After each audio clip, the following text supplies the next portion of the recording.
sou o Dr. Eduardo Pellini, sou cirurgião plástico, formado na Pontifícia Universidade Católica de Porto Alegre em 1996. Fiz especialização em cirurgia geral por 2 anos e depois mais 4 anos me especializei em cirurgia plástica. Por muitos anos me especializei na cirurgia plástica facial, envolvendo todas as áreas da face, blefaroplastia, cirurgia de lifting facial, cirurgia de papada e rinoplastia. Atualmente eu sou membro da ISAPS, que é a Sociedade Internacional de Cirurgia Plástica, da Sociedade Brasileira de Cirurgia Plástica e da Ordem dos Médicos de Portugal. Revalidei meu diploma em 2006 na Comunidade Europeia e atualmente eu atuo em Portugal e na Itália, em Roma.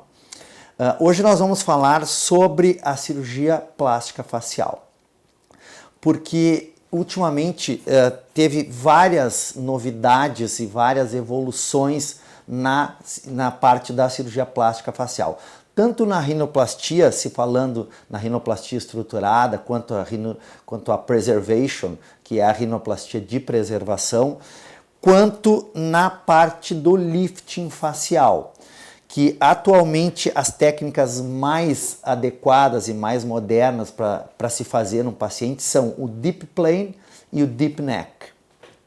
Claro que isso envolve um pouco de aprendizado do cirurgião, mesmo tendo já uma carga de 20 anos de experiência em cirurgia plástica, nós tivemos que nos adaptar para essas novas técnicas.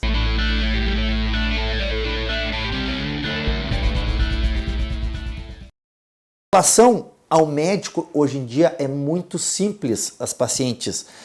Basta checar junto ao Conselho Regional de Medicina ou ao Conselho Federal de Medicina, a paciente vê se aquele cirurgião ele é habilitado, se ele realmente é um cirurgião plástico, se ele é membro da Sociedade Brasileira de Cirurgia Plástica. Isso com a internet ficou muito fácil ver. Porém, a maioria das clínicas que existem por aí, elas não têm um alvará de funcionamento para procedimentos cirúrgicos. A grande maioria que tem, por isso que se fala muito. Recentemente, aqui em Porto Alegre, teve uma clínica que foi fechada, considerada clandestina, porque ela tinha um alvará de funcionamento como consultório, mas não para procedimento cirúrgico. E se faziam procedimentos cirúrgicos, mesmo que sejam pequenos procedimentos.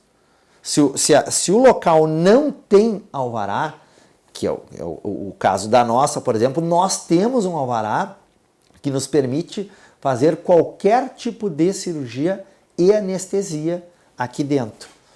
Obviamente que em cirurgia plástica, né? Então a gente pode fazer desde local sedação, bloqueio peridural ou anestesia geral, porque nós temos um alvará que nos permite fazer esses 3 graus de anestesia aqui dentro. Ao contrário de a maioria das clínicas, elas têm alvará de funcionamento só como consultório e, mesmo assim, indevidamente, os cirurgiões acabam fazendo pequenos procedimentos lá dentro.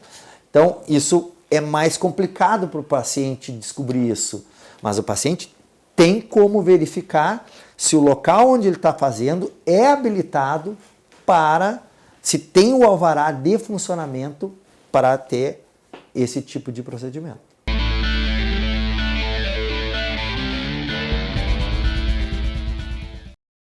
Hoje o mundo está muito globalizado, né? Então a gente não pode dizer que o Brasil está na frente em termos técnicos disso ou daquilo, até porque a rinoplastia de preservação, o movimento, ela já existe há muitos anos. Tem relatos de rinoplastia de preservação há mais de 50 anos. Certo? Mas o movimento que tomou força, ele começou na Turquia, depois migrou para a Itália e se espalhou pelo mundo, certo? O Deep Plane. Então, o Deep Plane é uma técnica que foi descoberta por um americano, né? Nos anos 70, ele descreveu aquilo ali. Depois, nos anos 90, já teve alguns casos e tal, mas ela se disseminou nos Estados Unidos. Então, o Brasil ele já foi muito à frente em termos de técnicas e em termos de resultados cirúrgicos.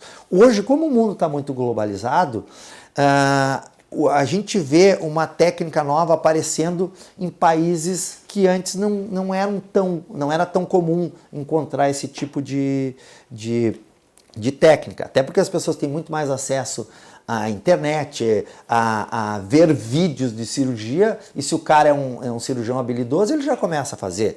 Mas uma coisa é verdade, em números de cirurgia plástica, o Brasil é o segundo lugar.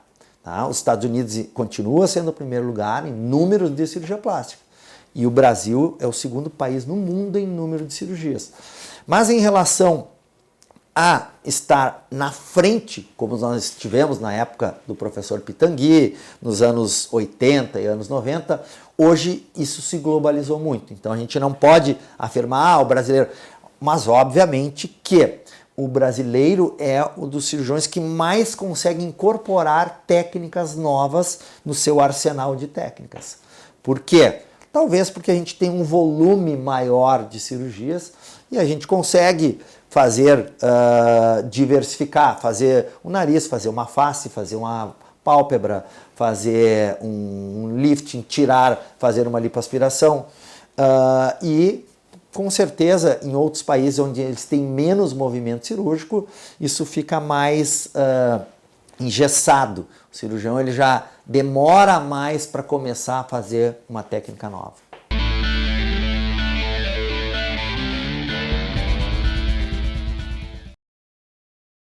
Agora eu vou mostrar alguns casos e vou especificar para vocês na parte da cirurgia facial, por que isso envolveu uma nova adaptação das nossas técnicas que eram corriqueiramente usadas há alguns anos. Então, a cirurgia que se fazia há um tempo atrás, que eu fazia particularmente há um tempo atrás, essa cirurgia ela era uma cirurgia mais de descolamento da pele e de reposicionamento da parte da musculatura facial.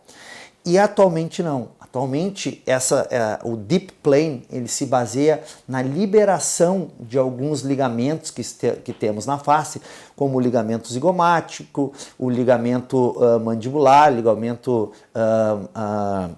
massetérico e o ligamento cervical, platisma cervical.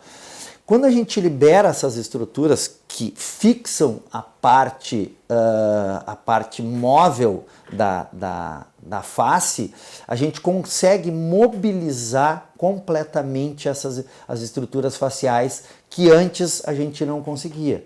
Então, por isso que muitas vezes a gente via os pacientes estigmatizados com a cirurgia plástica facial, ficavam estigmatizados. Por quê? Porque quando se faz só o descolamento da pele e a tração, o resultado, com o passar dos anos, ele fica estigmatizado. A gente olha para uma pessoa e diz, essa paciente fez uma cirurgia plástica facial. E a ideia dessas novas técnicas, tanto na parte da rinoplastia quanto na parte do lifting, porque hoje a gente chama isso de full face. Tá? Vou mostrar alguns casos para vocês em que as pacientes, por exemplo, esse é um caso da paciente que ela nos procura. Aqui tem até um modelinho que a gente vai mostrar depois como é que a gente abordou o nariz dela e quais são as partes da face, da estrutura em que a gente teve que abordar para modificar. Essa paciente ela nos procura porque ela quer resolver a parte das pálpebras, tanto a superior quanto a inferior, a parte estética do nariz, a papada e o terço médio da face. Tá? Então a gente faz uma cirurgia. O que a gente planejou para ela? Uma cirurgia de uma rinoplastia, uma preservation, né? uma cirurgia de preservação, não precisou fazer estruturada no caso dela.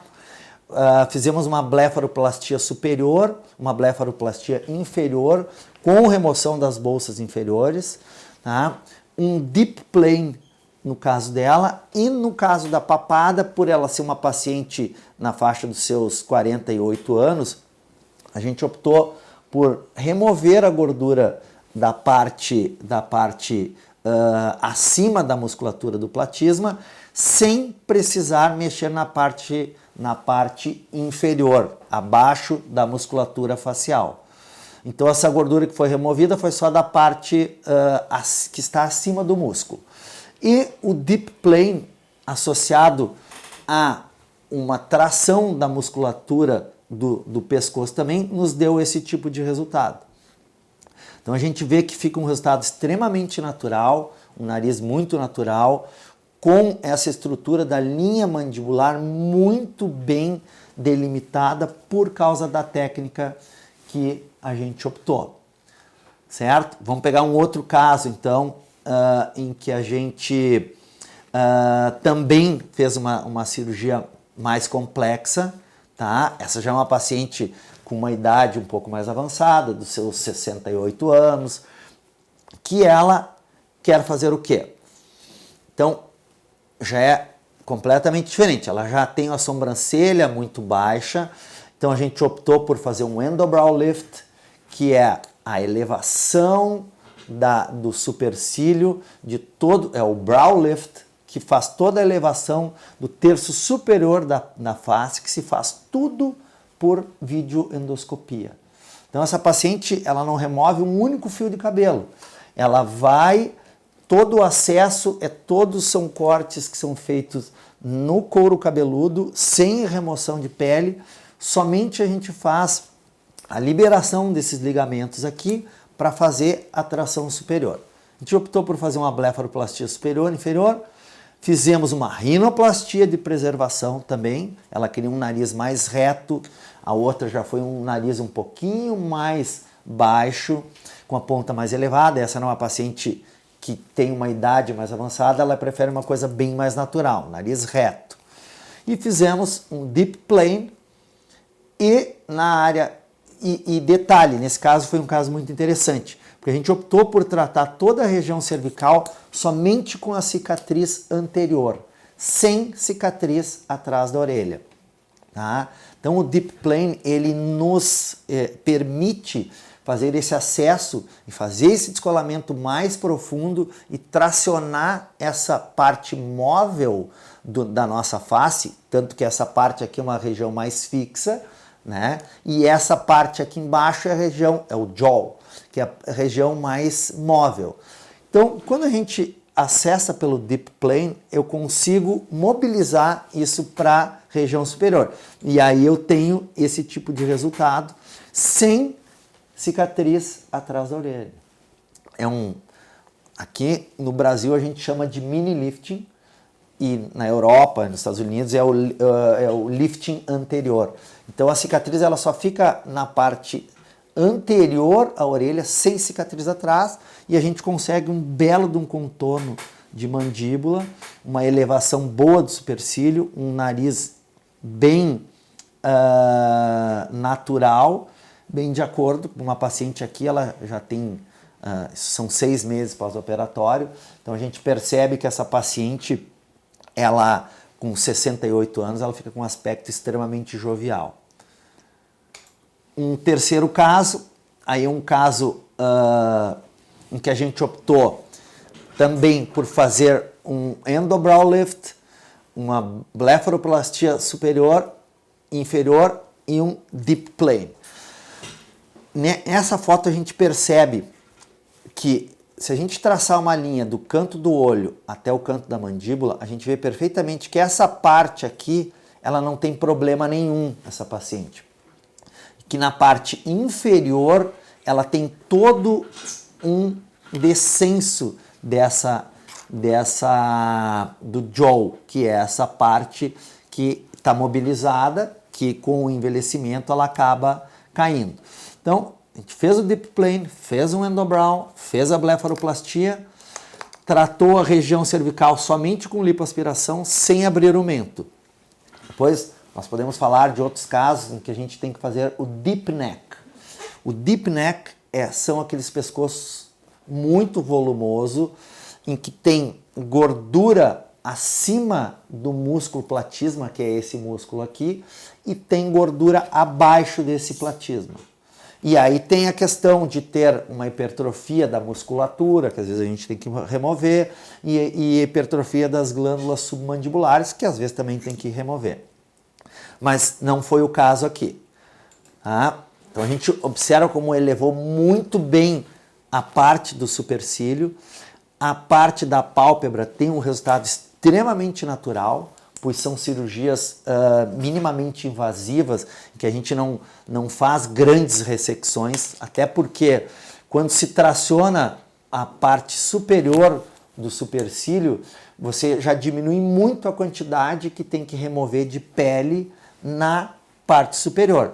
E isso, pela cirurgia endoscópica, pelo endobrow, nós já conseguimos acessar o canto do olho, liberar esses ligamentos e fazer a suspensão dessa parte inferior. E aí a gente tem esse olho mais natural, que era um olho mais caidinho, e num pós-operatório você vê que ela tem uma elevação da pálpebra inferior também, tudo via endoscópica. E o deep lifting, em que a gente tratou essa região aonde era o maior problema dela aqui. Certo? Bom, vamos falar de outros casos. Esse caso ela não fez rinoplastia associada, né?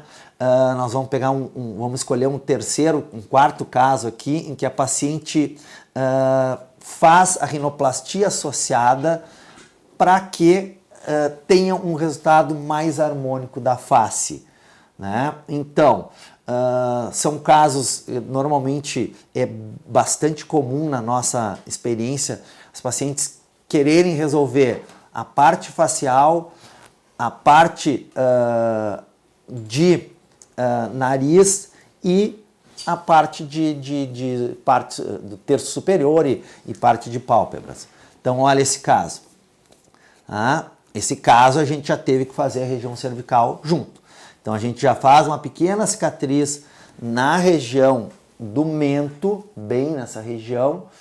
Normalmente eu uso 3 centímetros aqui, onde a gente vai fazer a aplicatura desse músculo aqui também, remoção dessa gordura abaixo, faz a rinoplastia, aproveita essa gordura aqui e faz uma harmonização facial com a própria gordura da paciente. Essa gordura no rosto, a gente remove de alguma outra parte, joelho ou abdômen, e a gente tem feito muito a harmonização facial com a gordura da paciente. Qual é a grande vantagem dessa harmonização facial com a gordura? É você pegar um material que é da própria paciente. Então é um material que não vai ter rejeição, ela vai ter um pouco de absorção, mas uma parte do que ficar, e nós vamos ver nesse caso, que é extremamente interessante, porque eu tenho um pós-operatório imediato de 30 dias e tenho um pós-operatório de 5 anos, 6 anos. E a gente vê que aquela gordura que foi colocada na região dos lábios, na região dos sulcos, ela continua ali. Tá? Assim como a rinoplastia dela mantém um resultado muito bonito, mesmo depois de alguns anos, como no caso dela. Então vamos lá, o que a gente fez nesse caso? Blefaroplastia superior, inferior, a rinoplastia, removeu essa gordura daqui e enxertou essa gordura na região de sulcos, lábios e deu uma projeção maior. Porque a gente vê que essa paciente tem uma perda óssea importante aqui, que dá essa retração e dá esse aspecto de envelhecimento na região da boca e lábio. Vamos lá, esse é um pós imediato, então a gente vê nitidamente que os lábios e a região aqui já teve um ganho bem importante. O nariz, um nariz bem natural, sem muitas modificações, né?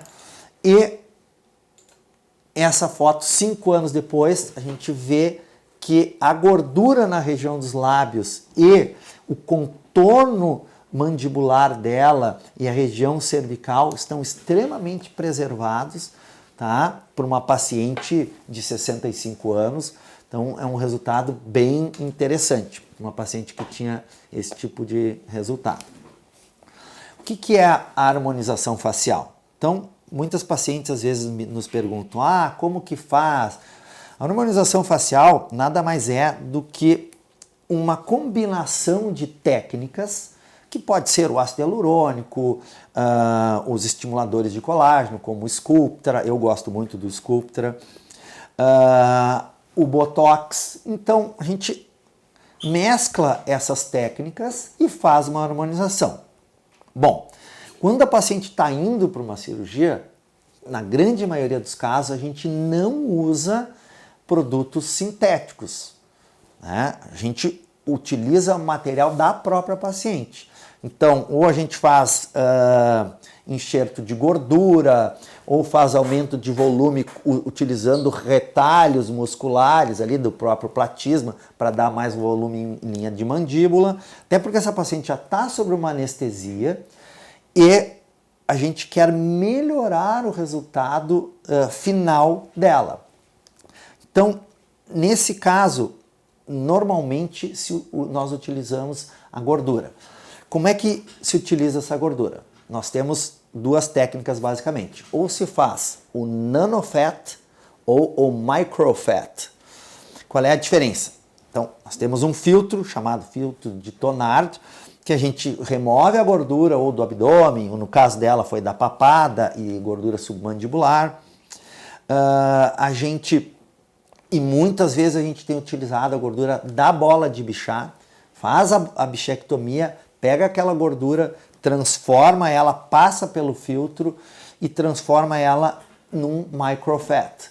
E aí nós injetamos. Então nós vamos injetar em área temporal, nós vamos injetar na área do zigoma, principalmente na zona dos sulcos e lábios, tá? Que aí a gente vai ver um fator interessante, que é o seguinte: a gente observa nesse caso que ela tem sulcos bem proeminentes com perda de volume labial, tá? Nesse caso a gente fez o microfat, que são células um pouquinho maiores. O nanofat já são células bem menores. Esse é o resultado de um mês, a gente vê que praticamente corrigiu aquele volume, tá? E o resultado de 5 anos a gente vê que a gordura ainda está ali preservando o resultado extremamente natural, o contorno mandibular dela muito bem para 5 anos, perto, se nós compararmos com o pré-operatório, ela tem um resultado assim extremamente satisfatório.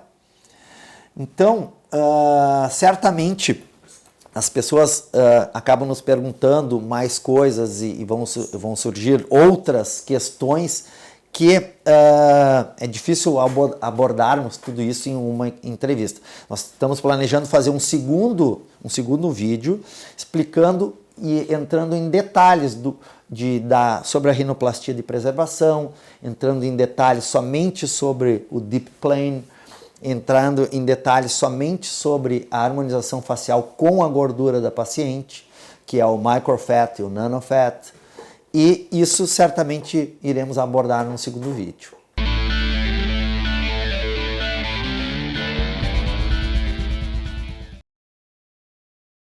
Plastic Care, nós tivemos uma ideia em 2005 de montarmos uma clínica com uma estrutura voltada para se fazer principalmente procedimentos de cirurgia facial. Tanto a rinoplastia, quanto o lift facial, quanto a blefaroplastia, quanto o endobrow lift, quanto as harmonizações faciais com gordura. Por quê? Porque nós tínhamos necessidade de entrar num bloco cirúrgico que eu não tivesse, eu tenho hora para começar a cirurgia, mas eu não tenho hora para terminar. Então, a gente sabe que hoje em dia isso encarece muito o custo da paciente. Quando a paciente não tem uma cirurgia muito longa, isso aumenta muito os custos da paciente.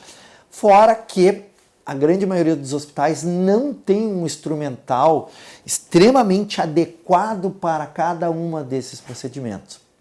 Até porque existe uma diferença muito grande em materiais. E aqui não vamos citar nomes, mas desde um descolador de endobrow até uma tesoura de lifting, existe uma gama de variedades de qualidade do produto que isso o hospital não consegue nos oferecer. O hospital ele não consegue nos dar uma tesoura de alto nível, um descolador de rinoplastia de alto nível. Então isso o cirurgião ele tem que ter o material dele e nada melhor do que ter um ambiente próprio. Então aqui nós temos 2 salas de cirurgia, né? E quando a gente tem 2 procedimentos, normalmente nós utilizamos essas 2 salas para poder oferecer o melhor em termos de infraestrutura, em termos de qualidade de material e principalmente qualidade de resultado e qualidade de técnica cirúrgica, certo? Qual é a outra vantagem da nossa clínica em relação aos hospitais que estão por aí hoje? Estamos falando especificamente para cirurgias faciais. A cirurgia facial ela requer um cuidado maior do paciente. Então hoje a paciente, quando a gente faz uma face, como esse caso em que a gente levou 5 horas de cirurgia, é um dia que eu faço só aquela cirurgia. Porque na verdade a gente fez várias cirurgias dentro de uma só. A gente fez um lifting, fez uma blefaroplastia, fez um endobrow lift e fez uma rinoplastia, uma preservation. Certo? Então essa paciente ela vai ter o cuidado especial, que ela vai ter uma enfermeira só para cuidar dela. Então essa paciente ela vai para uma sala de recuperação e vai ter uma pessoa qualificada que sabe tudo o que acontece num pós-operatório, tanto de rinoplastia, quanto de blefaroplastia, quanto do lifting facial, quanto da lipoaspiração de mento, quanto da harmonização facial. Ela entende muito bem disso e sabe que cuidados ela deve ter, como que ela deve agir no pós-operatório. Isso reduz drasticamente o número de complicações no nosso caso, certo? Porque quando tu tens uma equipe extremamente alinhada e afinada, como é o caso da nossa, os resultados eles fluem naturalmente. É uma coisa que acontece sem o cirurgião ter que fazer muita força, sem o cirurgião ter que esperar aquilo que um hospital não nos oferece, que é um atendimento personalizado.